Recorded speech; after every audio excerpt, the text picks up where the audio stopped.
प्रथम अध्याय। व्यास जी ने कहा, एक समय की बात है, नैमिषारण्य तीरथ में शनकादिक 88,000 ऋषियों ने पुराणवेता श्री सूत जी से पूछा, हे सूत जी, इस कलियुग में वेद विद्या रहित मनुष्यों को प्रभु भक्ति किस प्रकार मिलेगी तथा उनका उद्धार कैसे होगा। हे मुनिश्रेष्ठ, कोई ऐसा व्रत अथवा तप कहिए जिसके करने से थोड़े ही समय में पुण्य प्राप्त हो तथा मनवांछित फल भी मिले। हमारी प्रबल इच्छा है कि हम ऐसी कथा सुने। सर्वशास्त्र ज्ञाता श्री सूत जी ने कहा, हे वैष्णवों में पूज्य, आप सबने प्राणियों के हित की बात पूछी है। अब मैं उस श्रेष्ठ व्रत को आपसे कहूंगा जिसे नारद जी के पूछने पर लक्ष्मी नारायण भगवान ने उन्हें बताया था। तथा इस प्रकार है, आप सब सुने। एक समय देवर्षि नारद जी दूसरों के हित की इच्छा से सभी लोकों में घूमते हुए मृत्युलोक में आ पहुँचे। यहाँ अनेक योनियों में जन्मे प्रायः सभी मनुष्यों को अपने कर्मों के अनुसार कई दुखों से पीड़ित देखकर उन्होंने विचार किया कि किस यत्न के करने से प्राणियों के दुखों का नाश होगा। ऐसा मन में विचार कर श्री नारद विष्णुलोक गए। वहाँ श्वेत वर्ण और 4 भुजाओं वाले देवों के ईश नारायण को, जिनके हाथों में शंख, चक्र, गदा और पद्म थे तथा वरमाला पहने हुए थे, देखकर स्तुति करने लगे। नारद जी ने कहा, हे भगवान, आप अत्यंत शक्ति से संपन्न हैं। मन तथा वाणी भी आपको नहीं पा सकती, आपका आदि मध्य अंत भी नहीं है। आप निर्गुण स्वरूप सृष्टि के कारण भक्तों के दुखों को नष्ट करने वाले हो। आपको मेरा नमस्कार है। नारद जी से इस प्रकार की स्तुति सुनकर विष्णु बोले, हे मुनिश्रेष्ठ, आपके मन में क्या है? आपका किस काम के लिए यहाँ आगमन हुआ है? निःसंकोच कहें। तब नारद मुनि ने कहा, मृत्युलोक में सब मनुष्य जो अनेक योनियों में पैदा हुए हैं, अपने अपने कर्मों द्वारा अनेक प्रकार के दुखों से पीड़ित हैं।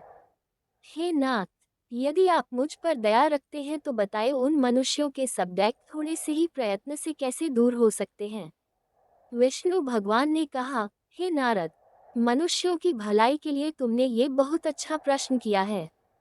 जिस व्रत के करने से मनुष्य मोह से छूट जाता है, वह व्रत मैं तुमसे कहना चाहता हूँ। बहुत पुण्य देने वाला, स्वर्ग तथा मृत्यु दोनों में दुर्लभ एक उत्तम व्रत है जो आज मैं प्रेमवश होकर तुमसे कहता हूँ। श्री सत्यनारायण भगवान का ये व्रत विधि विधान पूर्वक संपन्न करके मनुष्य इस धरती पर सुख भोग कर मरने पर मोक्ष को प्राप्त होता है।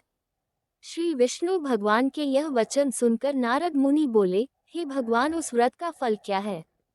क्या विधान है? इससे पूर्व यह व्रत किसने किया है और किस दिन यह व्रत करना चाहिए? कृपया मुझे विस्तार से बताएं। श्री विष्णु ने कहा, हे नारद, दैत्य शोक आदि दूर करने वाला यह व्रत सब स्थानों पर विजयी करने वाला है। भक्ति और श्रद्धा के साथ किसी भी दिन मनुष्य श्री सत्यनारायण भगवान की संध्या के समय ब्राह्मणों और बंधुओं के साथ धर्मप्रायण होकर पूजा करे। भक्तिभाव से नैवेद्य, केले का फल, शहद, घी, शक्कर अथवा गुड़, दूध और गेहूं का आटा सवाया ले। गेहूं के अभाव में साठी का चूर्ण भी ले सकते हैं। इन सबको भक्तिभाव से भगवान को अर्पण करें। बंधु बांधवों सहित ब्राह्मणों को भोजन कराएं। इसके पश्चात स्वयं भोजन करें। रात्रि में नृत्य गीत आदि का आयोजन कर श्री सत्यनारायण भगवान का स्मरण करता हुआ समय व्यतीत करें। कलिकाल में मृत्युलोक में यही एक लघु उपाय है जिससे अल्प समय और अल्प धन में महान पुण्य प्राप्त हो सकता है। द्वितीय अध्याय। सूत जी ने कहा, हे ऋषियों, जिन्होंने पहले समय में इस व्रत को किया है, उनका इतिहास कहता हूँ, आप सब ध्यान से सुने। सुंदर काशीपुरी नगरी में एक अत्यंत निर्धन ब्राह्मण रहता था। वह ब्राह्मण भूख और प्यास से बेचैन होकर पृथ्वी पर घूमता रहता था। ब्राह्मणों से प्रेम करने वाले श्री विष्णु भगवान ने ब्राह्मण को देखकर एक दिन बूढ़े ब्राह्मण का रूप धारण कर निर्धन ब्राह्मण के पास जाकर आदर के साथ पूछा, हे विप्र, तुम नित्य ही दुखी होकर पृथ्वी पर क्यों घूमते हो? हे श्रेष्ठ ब्राह्मण, ये सब मुझसे कहो, मैं सुनना चाहता हूँ। दरिद्र ब्राह्मण ने कहा, मैं निर्धन ब्राह्मण हूँ, भिक्षा के लिए पृथ्वी पर फिरता हूँ। हे भगवान, यदि आप इससे छुटकारा पाने का कोई उपाय जानते हो तो कृपा कर मुझे बताएं। वृद्ध ब्राह्मण का रूप धारण किए श्री विष्णु भगवान ने कहा, हे ब्राह्मण, श्री सत्यनारायण भगवान मनवांछित फल देने वाले हैं, इसलिए तुम उनका पूजन करो। इससे मनुष्य सब दुखों से मुक्त हो जाता है। दरिद्र ब्राह्मण को व्रत का सारा विधान बताकर बूढ़े ब्राह्मण का रूप धारण करने वाले श्री सत्यनारायण भगवान अंतर्ध्यान हो गए। जिस व्रत का वृद्ध ब्राह्मण ने बताया है, मैं उसको अवश्य करूंगा, ये निश्चय कर वह दरिद्र ब्राह्मण घर चला गया। परंतु उस रात्रि उस दरिद्र ब्राह्मण को नींद नहीं आई। अगले दिन वह जल्दी उठा और श्री सत्यनारायण भगवान का व्रत करने का निश्चय कर भिक्षा मांगने के लिए चल दिया। उस दिन उसको भिक्षा में बहुत धन मिला, जिससे उसने पूजा का सामान खरीदा और घर आकर अपने बंधु बांधवों के साथ भगवान श्री सत्यनारायण का व्रत किया। इसके करने से वह दरिद्र ब्राह्मण सब दुखों से छूटकर अनेक प्रकार की संपत्तियों से युक्त हो गया। तभी से वह विप्र हर मास व्रत करने लगा। इसी प्रकार सत्यनारायण भगवान के व्रत को जो शास्त्र विधि के अनुसार करेगा, वह सब पापों से छूटकर मोक्ष को प्राप्त होगा। आगे जो मनुष्य पृथ्वी पर श्री सत्यनारायण भगवान का व्रत करेगा, वह सब दुखों से छूट जाएगा। इस तरह नारद जी से सत्यनारायण भगवान का कहा हुआ व्रत मैंने तुमसे कहा। हे विप्रों, अब आप और क्या सुनना चाहते हैं, मुझे बताएं। ऋषियों ने कहा, हे मुनीश्वर, संसार में इस विप्र से सुनकर किस किस ने इस व्रत को किया, ये हम सब सुनना चाहते हैं। इसके लिए हमारे मन में श्रद्धा है। श्री सूत जी ने कहा, हे मुनियों, जिस जिस प्राणी ने इस व्रत को किया है, उन सब की कथा सुनो। एक समय वह ब्राह्मण धन और ऐश्वर्य के अनुसार बंधु बांधवों के साथ अपने घर पर व्रत कर रहा था। उसी समय एक लकड़ी बेचने वाला बूढ़ा व्यक्ति वहां आया। उसने सिर पर रखा लकड़ियों का गट्ठर बाहर रख दिया और विप्र के मकान में चला गया। प्यास से व्याकुल लकड़हारे ने विप्र को व्रत करते देखा। वह प्यास को भूल गया। उसने उस विप्र को नमस्कार किया और पूछा, हे विप्र, आप ये किसका पूजन कर रहे हैं? इस व्रत से आपको क्या फल मिलता है? कृपा करके मुझे बताएं। ब्राह्मण ने कहा, सब मनोकामनाओं को पूरा करने वाला ये श्री सत्यनारायण भगवान का व्रत है। इनकी ही कृपा से मेरे यहाँ धन धान्य आदि की वृद्धि हुई। विप्र से इस व्रत के बारे में जानकर वह लकड़हारा बहुत प्रसन्न हुआ। भगवान का चरणामृत ले और भोजन करने के बाद वह अपने घर को चला गया। अगले दिन लकड़हारे ने अपने मन में संकल्प किया कि आज ग्राम में लकड़ी बेचने से जो धन मिलेगा, उसी से भगवान सत्यनारायण का उत्तम व्रत करूंगा। मन में ऐसा विचार कर वह लकड़हारा लकड़ियों का गट्ठर अपने सिर पर रखकर जिस नगर में धनवान लोग रहते थे, वहां गया। उस दिन उसे उन लकड़ियों के चौगुने दाम मिले। वह बूढ़ा लकड़हारा अति प्रसन्न होकर पके केले, शक्कर, शहद, घी, दुग्ध, दही और गेहूं का चूर्ण इत्यादि श्री सत्यनारायण भगवान के व्रत की सभी सामग्री लेकर अपने घर आ गया। फिर उसने अपने बंधु बांधवों को बुलाकर विधि विधान के साथ भगवान का पूजन और व्रत किया। उस व्रत के प्रभाव से वह बूढ़ा लकड़हारा धन पुत्र आदि से युक्त हुआ और संसार के समस्त सुख भोगकर बैकुंठ को चला गया। तृतीय अध्याय। श्री सूत जी ने कहा, हे श्रेष्ठ मुनियों, अब एक और कथा कहता हूँ। पूर्व काल में उल्कामुख नाम का एक बुद्धिमान राजा था। वह सत्यवक्ता और जितेंद्रिय था। प्रतिदिन देवस्थानों पर जाता तथा गरीबों को धन देकर उनके कष्ट दूर करता था। उसकी पत्नी सुंदर और सती साध्वी थी। भद्रशिला नदी के तट पर उन दोनों ने श्री सत्यनारायण भगवान का व्रत किया। उस समय वहां साधु नामक एक वैश्य आया। उसके पास व्यापार के लिए बहुत सा धन था।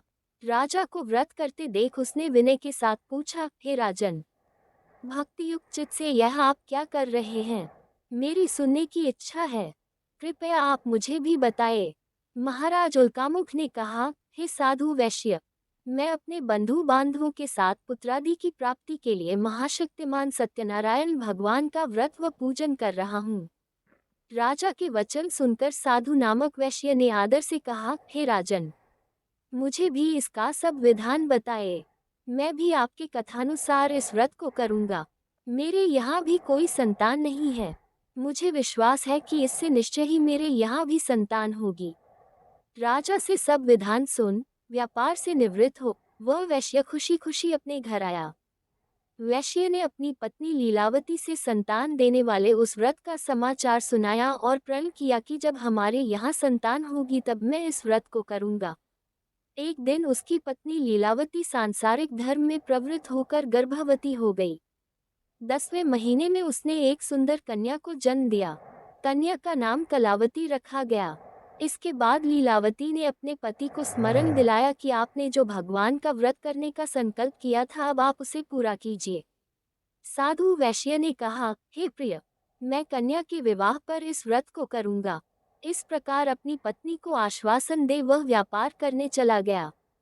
काफी दिनों पश्चात वह लौटा तो सने नगर में सखियों के साथ अपनी पुत्री को खेलते देखा। वैश्य ने तत्काल एक दूत को बुलाकर कहा कि उसकी पुत्री के लिए कोई सुयोग्य वर की तलाश करो। साधु नामक वैश्य की आज्ञा पाकर दूत कंचनंगा पहुंचा और उनकी लड़की के लिए एक सुयोग्य वणिक पुत्र ले आया।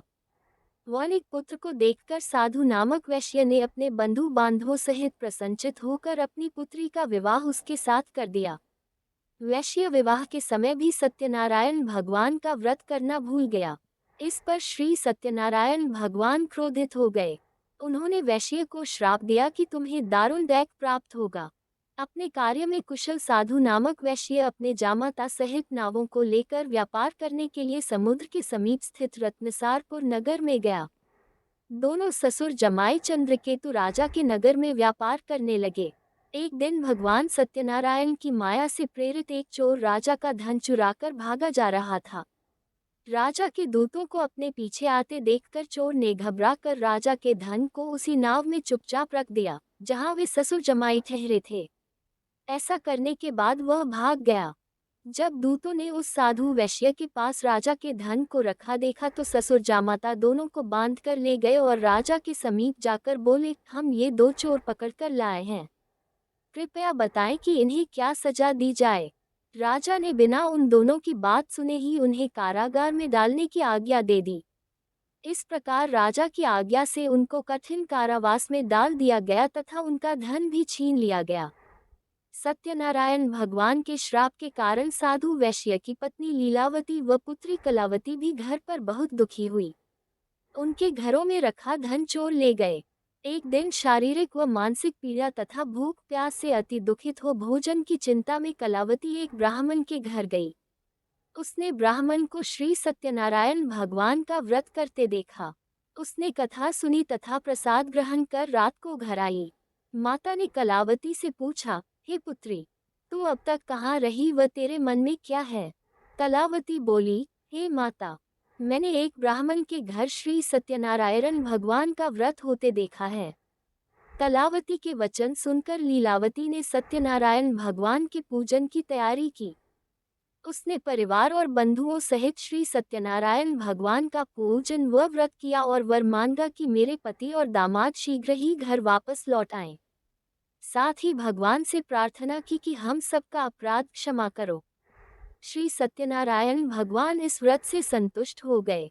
उन्होंने राजा चंद्रकेतु को स्वप्न में दर्शन देकर कहा, हे राजन, जिन दोनों वैश्यों को तुमने बंदी बना रखा है वे निर्दोष हैं, उन्हें प्रातः ही छोड़ दो, अन्यथा मैं तेरा धन, राज्य, पुत्रादि सब नष्ट कर दूंगा। राजा से ऐसे वचन कहकर भगवान अंतर्ध्यान हो गए। प्रातःकाल राजा चंद्रकेतु ने सभा में सबको अपना स्वप्न सुनाया और सैनिकों को आज्ञा दी कि दोनों वणिक पुत्रों को कैद से मुक्त कर सभा में लाया जाए। दोनों ने आते ही राजा को प्रणाम किया। राजा ने उनसे कहा, हे महानुभावों, तुम्हें भावविवश ऐसा कठिन दैक प्राप्त हुआ है, अब तुम्हें कोई भय नहीं है, तुम मुक्त हो। ऐसा कहकर राजा ने उनको नए नए वस्त्राभूषण पहनवाए तथा उनका जितना धन लिया था उससे दूना लौटाकर आदर से विदा किया। दोनों वैश्य अपने घर को चल दिए। चतुर्थ अध्याय। श्री सूची ने आगे कहा, वैश्य और उसके जमाई ने मंगलाचार करके यात्रा आरंभ की और अपने नगर की ओर चल पड़े।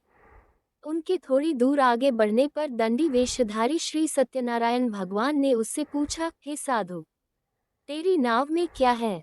अभिमानी वणिक हंसता हुआ बोला, हे दंडी, आप क्यों पूछते हैं? क्या धन लेने की इच्छा है? मेरी नाव में तो बेल और पत्ते भरे हैं। वैश्य का कठोर वचन सुनकर दंडी वेशधारी श्री सत्यनारायण भगवान ने कहा, तुम्हारा वचन सत्य हो। ऐसा कहकर वे वहां से कुछ दूर जाकर समुद्र के किनारे बैठ गए। दंडी महाराजा के जाने के पश्चात वैश्य ने नित्य क्रिया से निवृत्त होने के बाद नाव को ऊंची उठी देखकर अचंभा किया तथा नाव में बेल पत्ते आदि देखकर मूर्छित हो जमीन पर गिर पड़ा। मूर्छा खुलने पर अत्यंत शोक प्रकट करने लगा।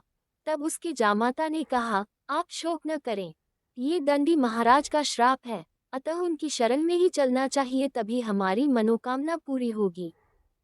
जामाता के वचन सुनकर वह साधु नामक वैश्य दंडी महाराज के पास पहुंचा और भक्तिभाव से प्रणाम करके बोला, मैंने जो आपसे असत्य वचन कहे थे उसके लिए मुझे क्षमा करें। ऐसा कहकर वैश्य रोने लगा।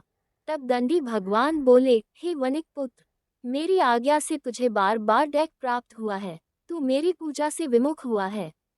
साधु नामक वैश्य ने कहा, हे भक्त, न आपकी माया से ब्रह्मा आदि देवता भी आपके रूप को नहीं जान पाते, तब मैं अज्ञानी भला कैसे जान सकता हूँ। आप प्रसन्न होइए, मैं अपनी सामर्थ्य के अनुसार आपकी पूजा करूँगा।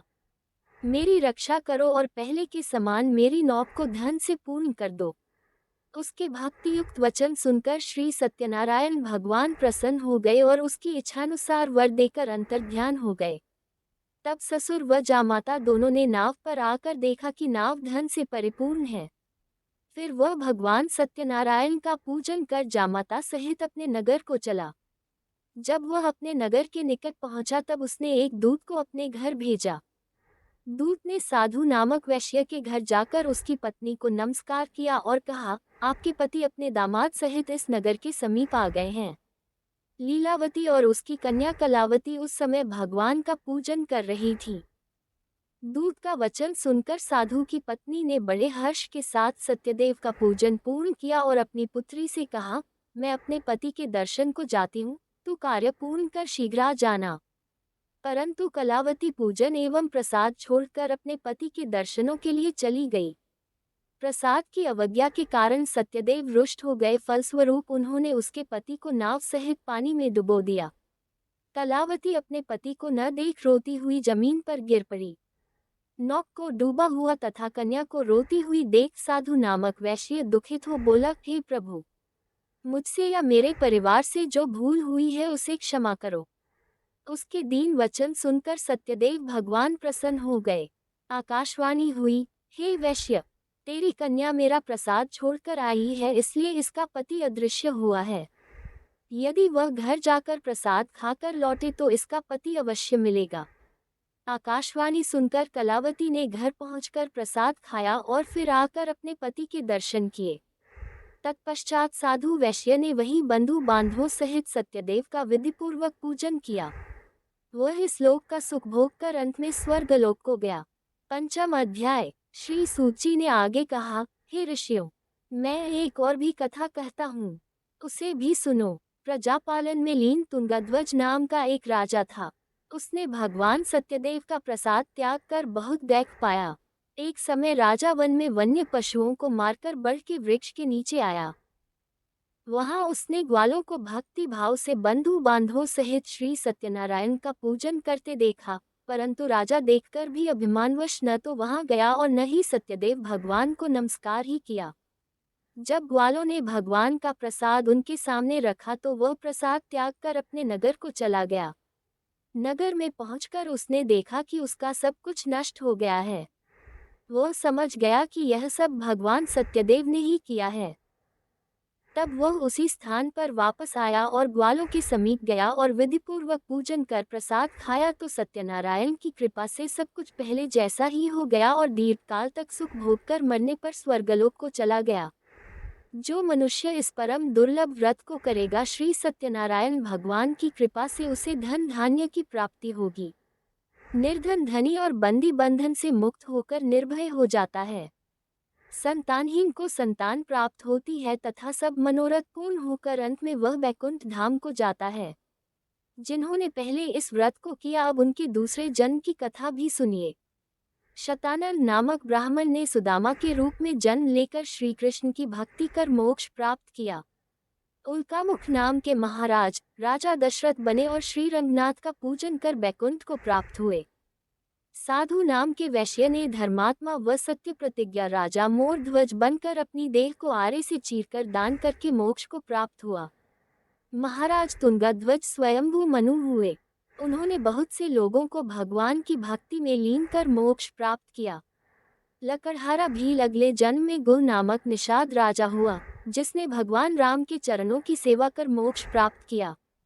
आरती। जय श्री लक्ष्मी रमना स्वामी, जय लक्ष्मी रमना। सत्यनारायण स्वामी जन पातक हन्ना। जय रतन जड़ित सिंहासन अदूभुत छवि राजय, नाद करद निरंतर घंटा ध्वनि बाजय। जय प्रकट भय कली कारण द्विज को दर्श दियो, बूढ़ा ब्राह्मण बन के कंचन महल कियो। जय दुर्बल भील कराल जिन पर कृपा करी, चंद्रचूड़ एक राजा तिनकी विपत हरी। जय वैश्य मनोरथ पायो, श्रद्धा तज दीनी, सो फल भोग्यो प्रभु जी फिर स्तुति कीन्ही। जय भाव भक्ति के कारण छिन छिन रूप धर्यो, श्रद्धा धारण कीनी जन को काज सरयो। जय ग्वाल बाल संग राजा बन में भक्ति करी, मनवांछित फल दीना दीनदयाल हरि। जय चढ़क प्रसाद सवाया कदली फल मेवा, धूप दीप तुलसी से राजी सत्य देवा। जय श्री सत्यनारायण जी की आरती जो कोई गावे, कहत शिवानंद स मी मनवांछित फल पावे। जय